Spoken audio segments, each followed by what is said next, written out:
A graça e paz, bem-vindos a mais um devocional, mais um momento em que a gente para ler a palavra do Senhor, para refletir naquilo que Ele tem para as nossas vidas, para tentar edificar as nossas vidas através daquilo que nós temos de melhor, que é a palavra do Senhor. Vamos começar esse momento com uma oração? Senhor, obrigado por mais essa oportunidade de ler a Tua palavra, que o Senhor esteja conosco, que o Seu Espírito Santo nos guie para que nosso entendimento se abra, para que nossos olhos se abram para perceber a Tua palavra através dessas letras.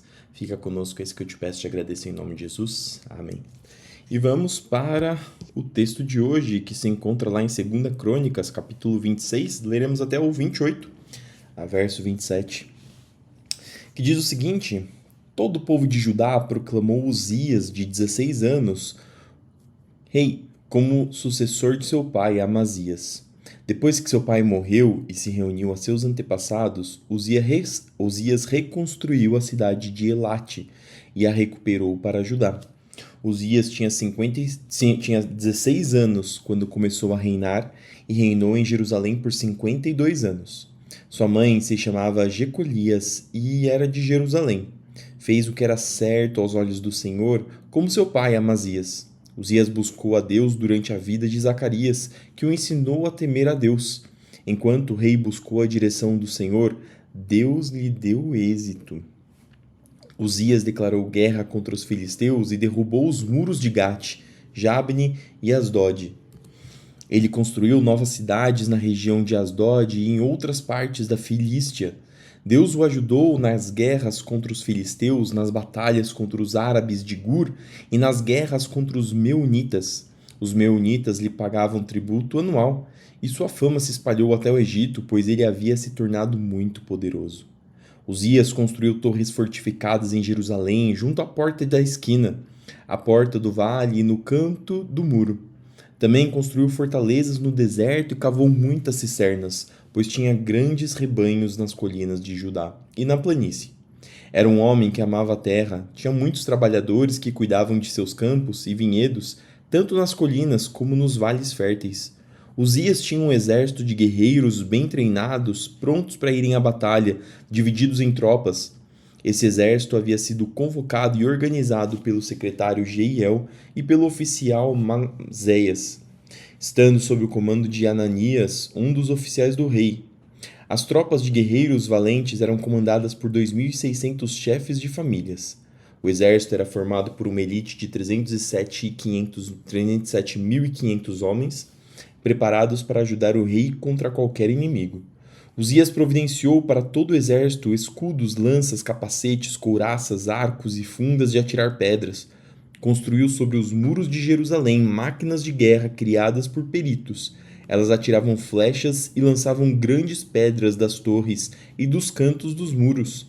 Sua fama se espalhou até lugares distantes, pois o Senhor o ajudou extraordinariamente e ele se tornou muito poderoso. Quando Uzias se tornou poderoso, também se encheu de orgulho, o que o levou à ruína. Enquanto ele estava confiando no Senhor, ele era bem-sucedido, mas quando ele achou que era por suas próprias forças e não pelo que o Senhor fazia por ele, isso o levou à ruína.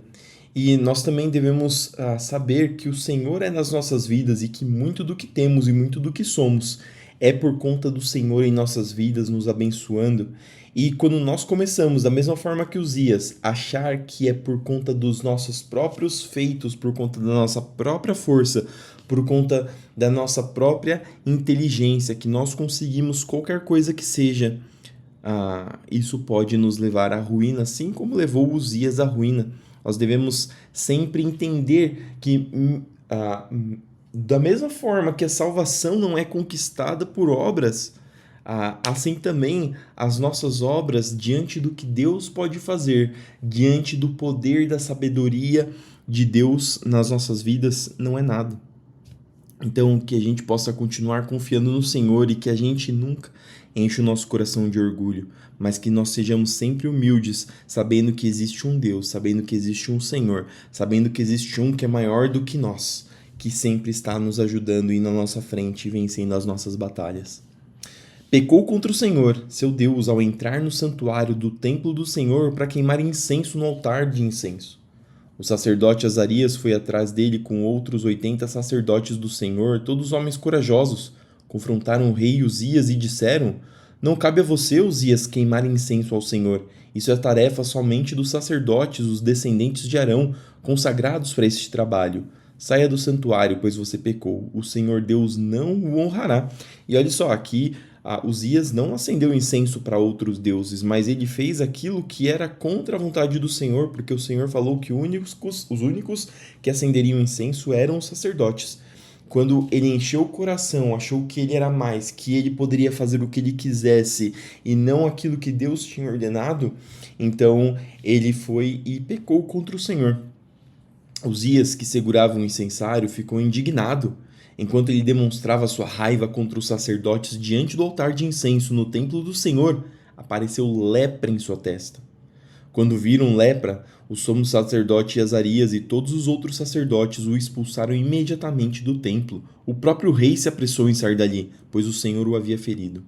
O rei Uzias ficou leproso até o dia de sua morte. Vivia isolado numa casa separada e havia sido excluído do templo do Senhor. Seu filho Jotão tomava conta do palácio e governava o povo, o homem que enfrentou Deus imagino que nem o instalar dos dedos de Deus ele já foi rejeitado, já ficou isolado, já teve o seu juízo decretado. Os demais acontecimentos do reinado de Uzias, do início ao fim, foram registrados pelos profetas Isaías, filho de Amós. Quando Uzias morreu, foi sepultado com seus antepassados. Seu túmulo ficava num campo próximo que pertencia aos reis, pois o povo disse: era leproso. Seu filho Jotão foi seu sucessor. Jotão tinha 25 anos quando começou a reinar e reinou em Jerusalém por 16 anos. Sua mãe se chamava Jerusa e era filha de Zadok. Jotão fez o que era certo aos olhos do Senhor como seu pai, Uzias, mas não cometeu o pecado de entrar no templo do Senhor. Mesmo assim, o povo continuou com suas práticas perversas. Jotão reconstruiu a porta superior do templo do Senhor, também realizou trabalhos extensos de reparo no muro, sobre o monte Ofel.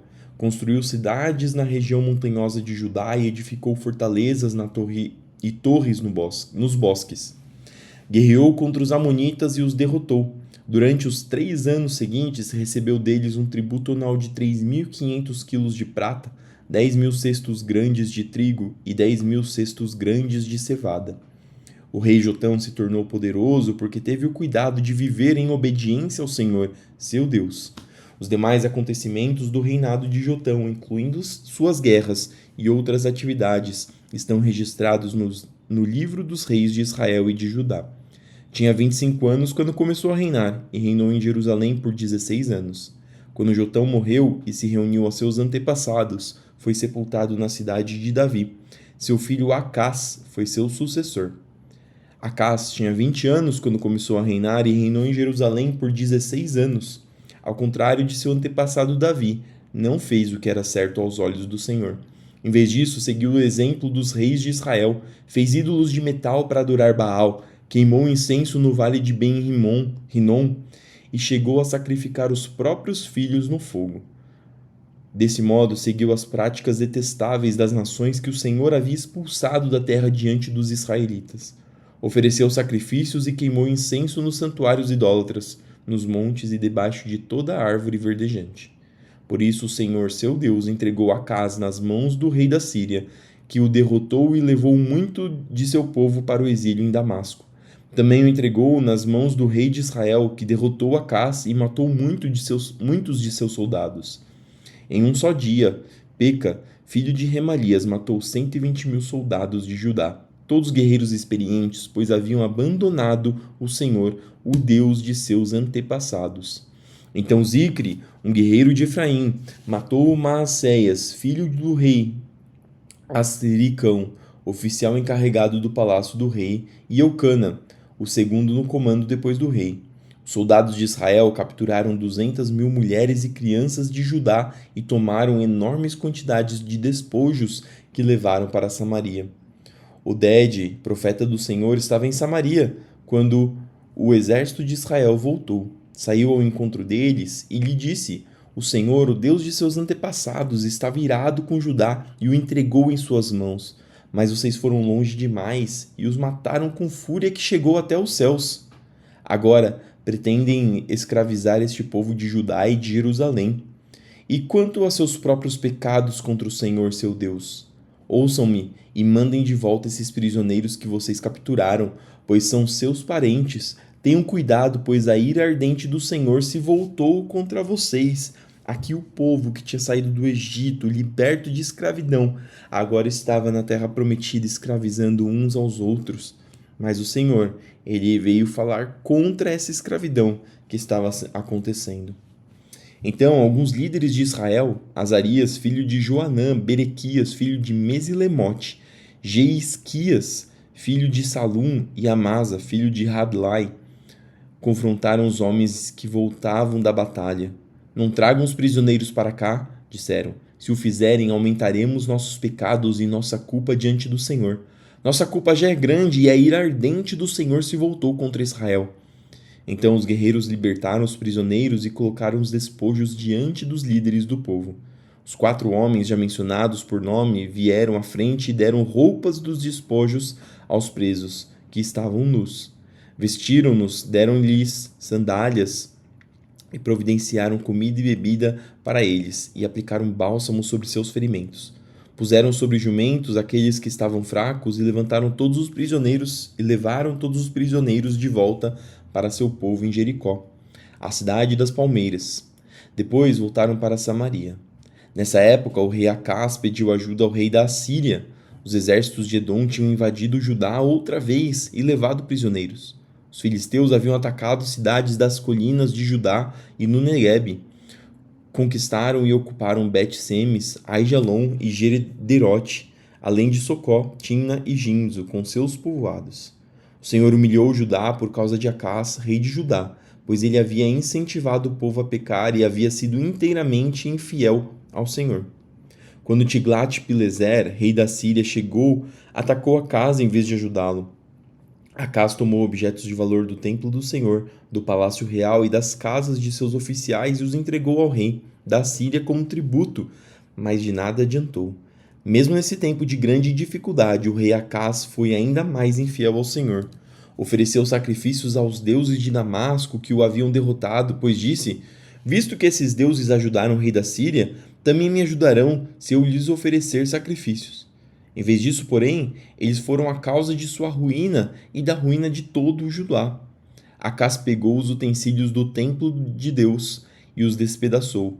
Trancou as portas do templo do Senhor para que ninguém pudesse adorar ali e fez altares idólatras em cada esquina de Jerusalém. Colocou santuários idólatras em todas as cidades de Judá para queimarem incenso a outros deuses. Com isso, provocou a ira do Senhor, o Deus de seus antepassados. Os demais acontecimentos do reinado de Acás e tudo o que ele fez, do início ao fim, estão registrados no livro dos reis de Judá e de Israel. Quando Acás morreu e se reuniu a seus antepassados, foi sepultado em Jerusalém, mas não nos cemitérios dos reis de Judá. Seu filho Ezequias foi seu sucessor. Romanos 13, do 1 até o 14. Todos devem sujeitar-se às autoridades, pois toda autoridade vem de Deus.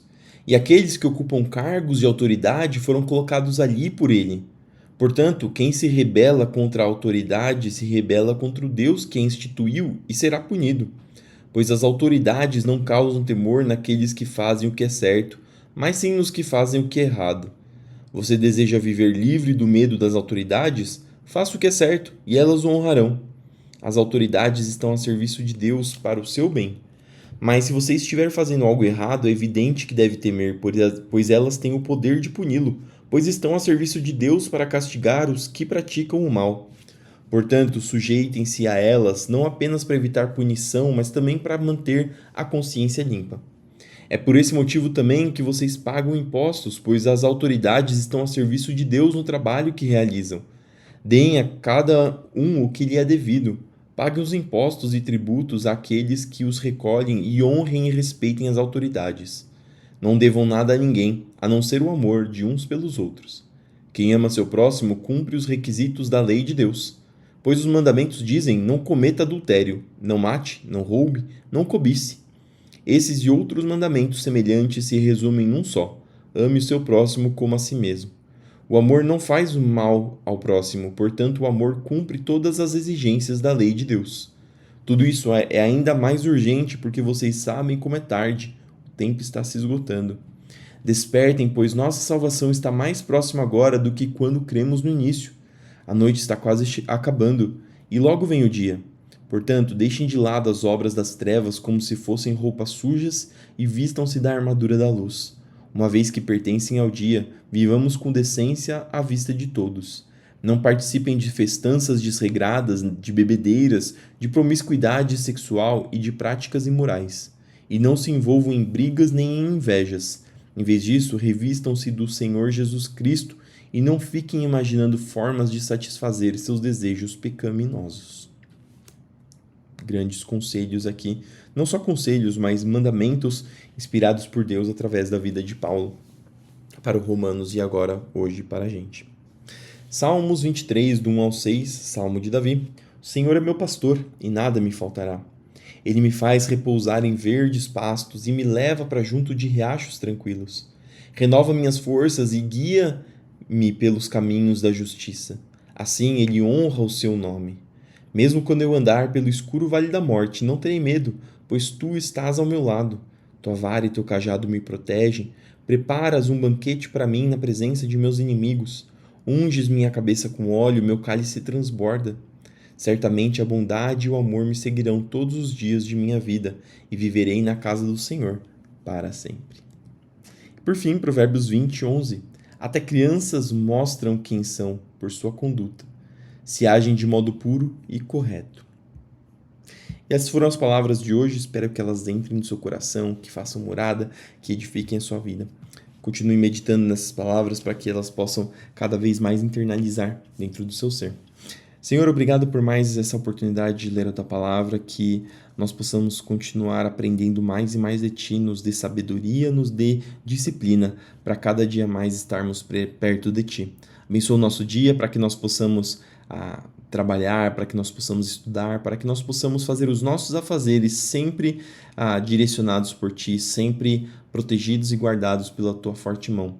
Senhor, abençoa aqueles que estão doentes, enfermos, para que eles possam ter, Senhor, a cura, para que eles possam se recuperar, restabelecer e continuar, Senhor, nessa vida, pregando o Seu nome, Senhor, falando da Tua bondade, aprendendo mais de Ti.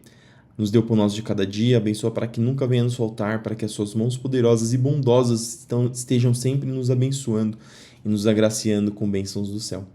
Abençoa para que possamos continuar lutando contra o pecado. Perdoa, Senhor, as nossas ofensas. Senhor, abençoa para que nós possamos, Senhor, continuar crendo em fé, sendo justificado pelo Teu poder, pelo sangue de Jesus. Mas abençoa para que a vida nova que nós recebemos de Ti faça com que nós abandonemos o pecado. Nos ajude a lutar, Senhor, mortificar a nossa carne. É isso que eu te peço e te agradeço. Em nome de Jesus. Amém. Que Deus te abençoe, que tudo que você fizer prospere. Não esqueça de fazer tudo para a glória do Senhor. Fique com Deus e até amanhã para mais um devocional.